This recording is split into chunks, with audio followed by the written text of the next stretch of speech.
How's your brisket trimming? Have you been struggling? Trying to get the perfect shape, nice edges, turn out a good product when it's finished? Or does your brisket end up looking like a chunked up pieces hanging off, rough edges?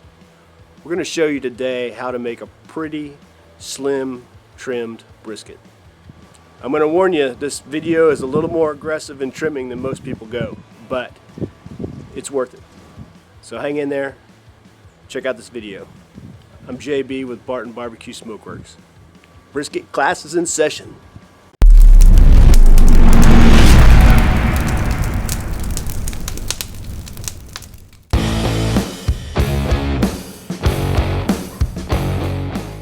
So we've got our whole packer brisket here. It's wrapped in cryovac and it's about a 16 pounder.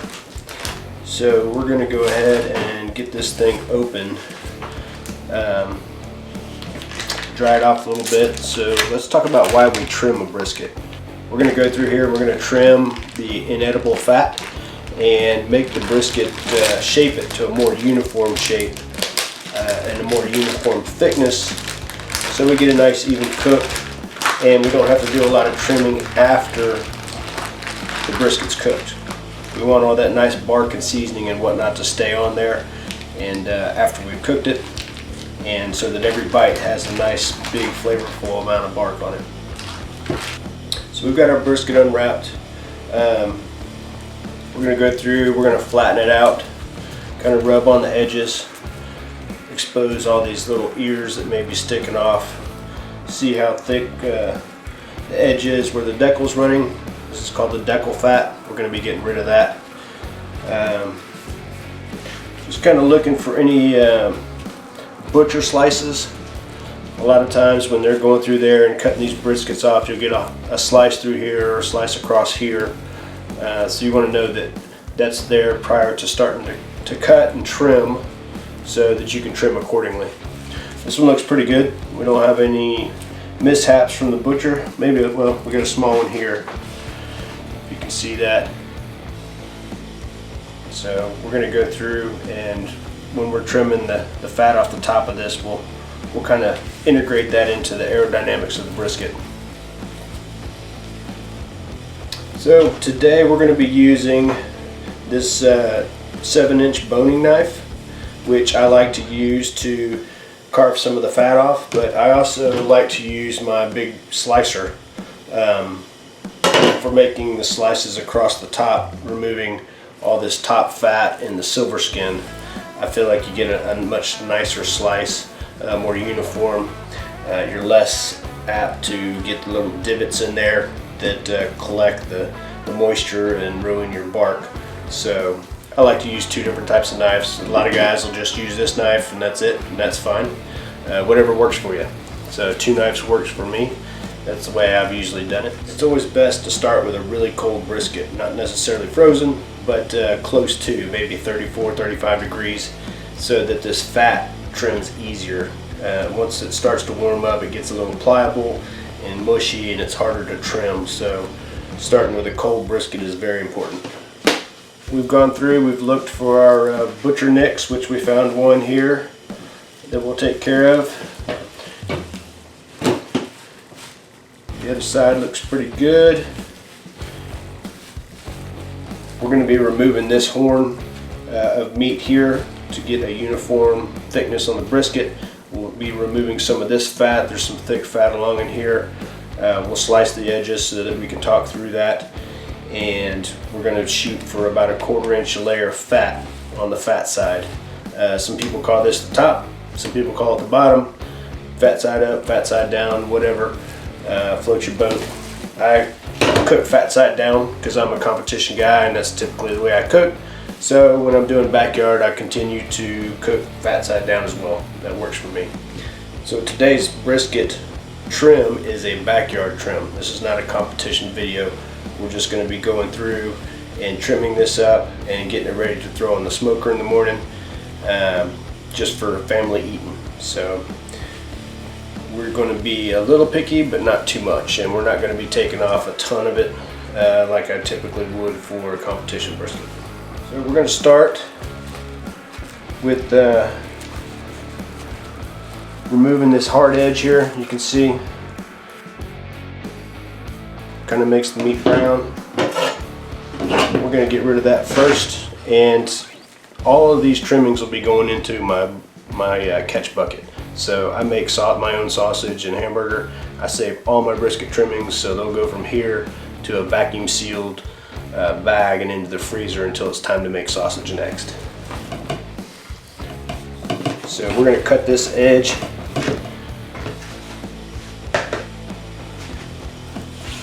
So that we can expose what our fat levels look like.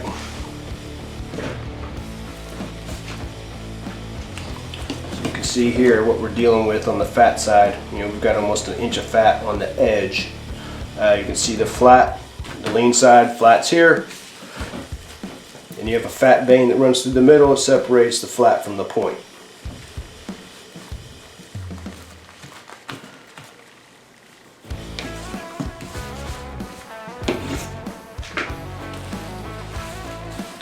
So I like to do that first so I can see what I'm dealing with. Then I'll come in here and I'll kind of cut. Let's see if I can spin this around.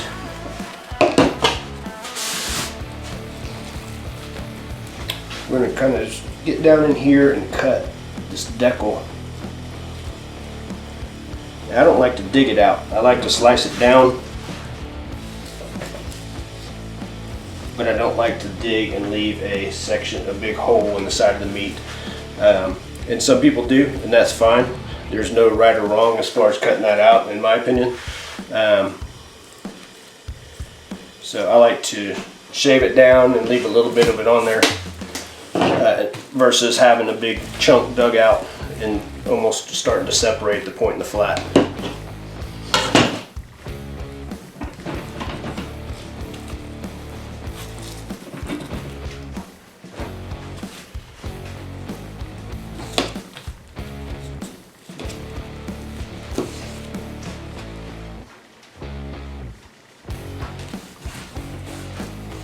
Okay.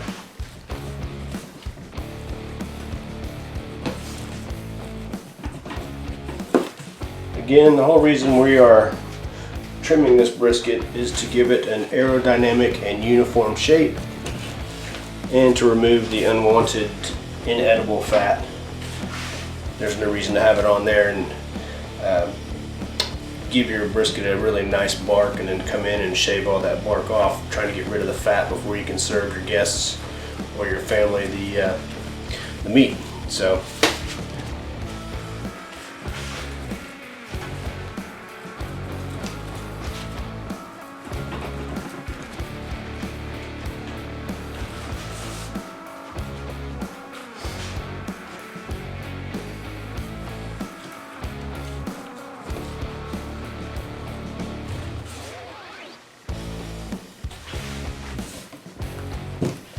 okay, we've got this side exposed.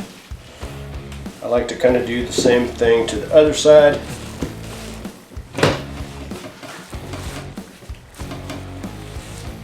We'll have a whole lot exposed there. We've got a really flat, thin piece of meat here. You can see that. We're going to be rounding that off because that's just going to burn and dry out. So our slice from our butcher is kind of encapsulated within that section we're going to curve off. But I'll show you what we do when we come across something like that.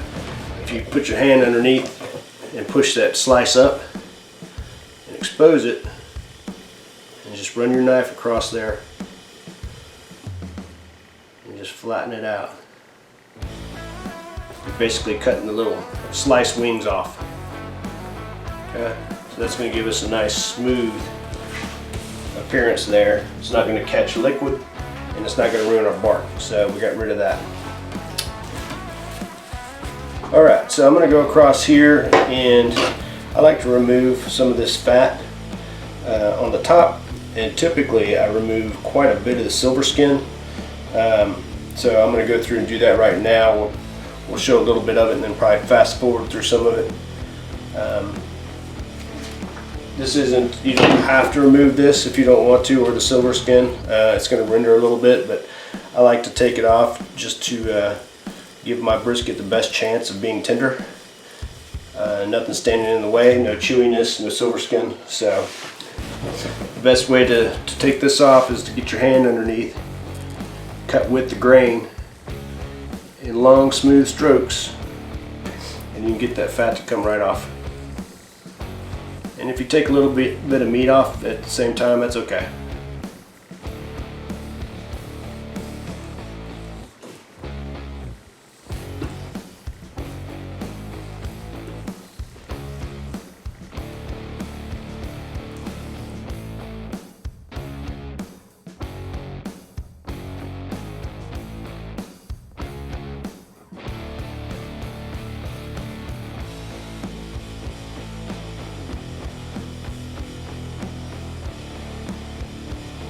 Okay, got most of the silver skin and fat off. We'll trim the edges here in a minute, get the rest of that off.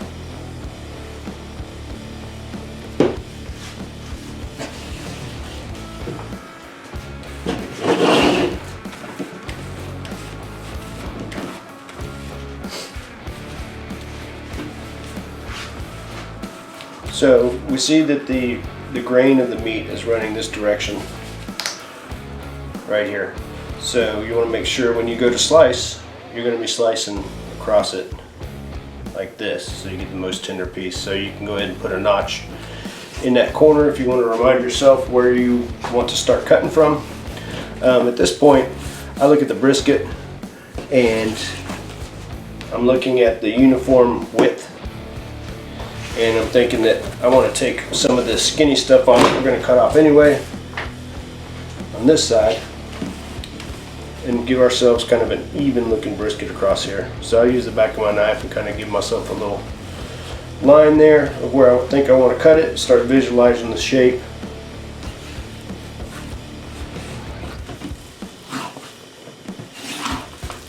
Go ahead and bring that across there.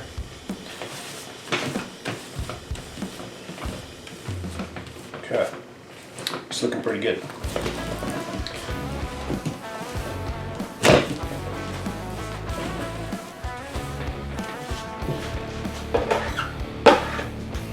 Alright, so we've got this end down here on the point and quite a bit of fat on there, so we're going to kind of round this off and trim some of that fat off.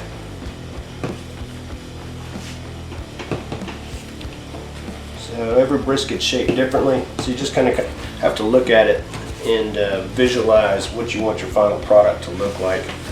So I'm just taking some of this thicker fat off the end.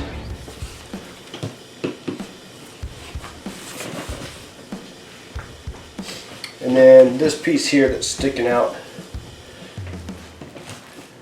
so we're going to take this here and we're going to round that off and take it off as well, because that's just sticking out and it's going to end up drying out. So plus that makes a great burger grind and great sausage.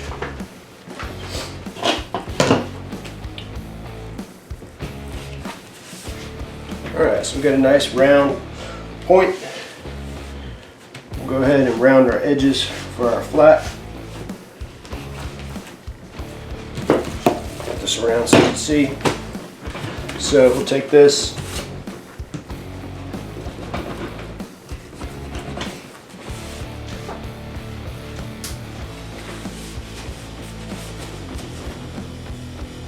don't want to leave any square edges if you can help it. Square edges burn and crumble, so rounded edges are best.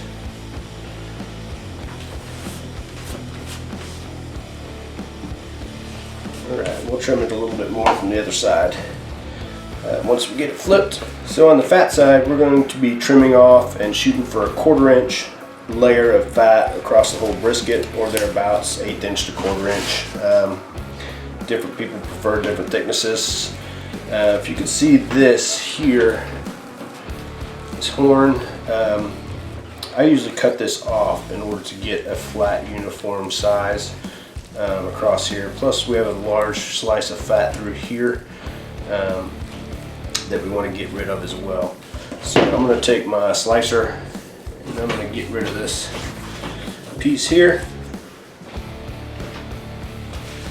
which is, it'll expose our fat in here. We can kind of come through and whittle that out a little bit.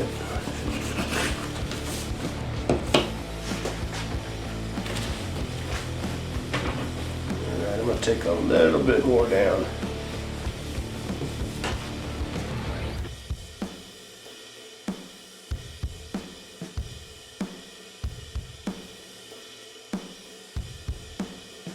Be a bit aggressive for some people, but as I said, I reuse all my trimmings so the meat doesn't go to waste.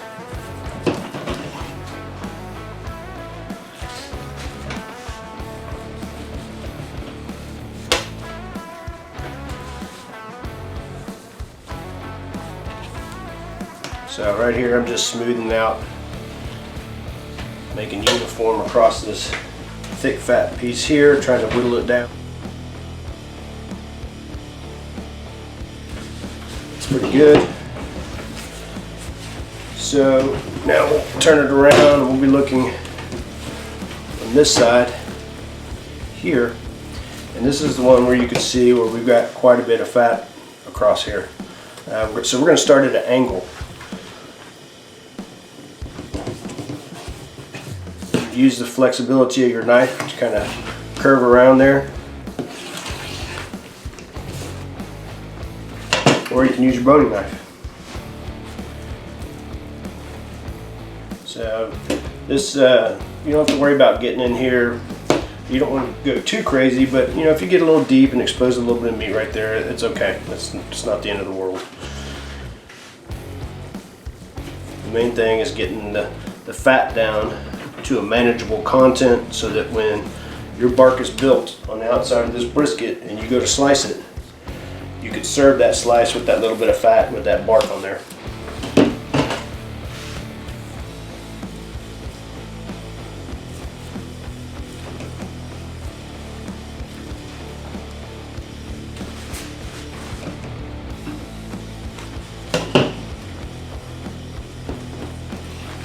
So you can see how I'm alternating back and forth between knives. That's just the way I'm accustomed to doing it.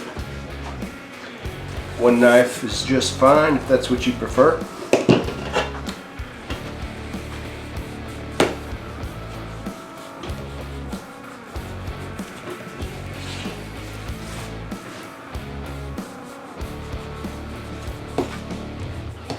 You see how I'm kind of, when I'm slicing, hopefully you can see from this camera, that we're kind of rounding the edge off as we come onto the edge.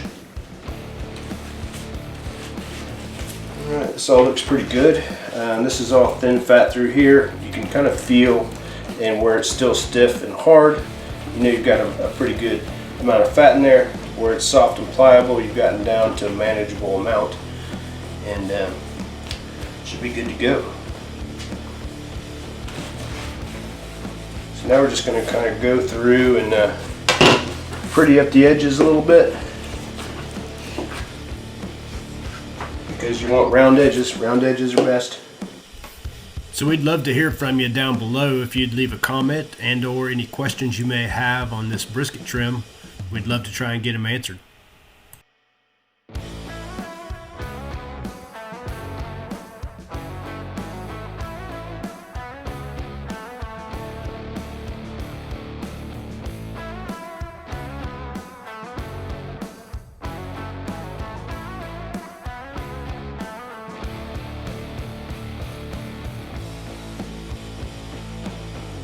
So there's tons of videos out there on brisket trimming. Everybody has the same general principle. Different guys have different tips and tricks. So this is how I like to trim my backyard. It's almost it's probably a little more aggressive than some of the guys go, but it turns out a great product.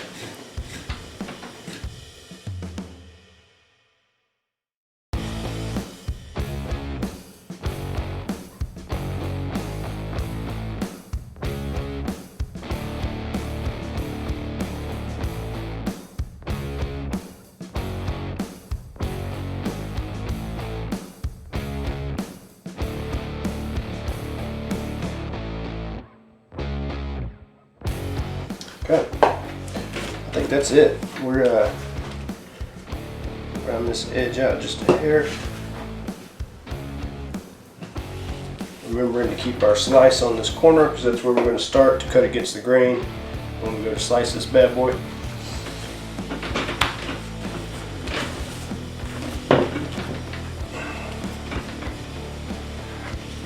Alright, that's it.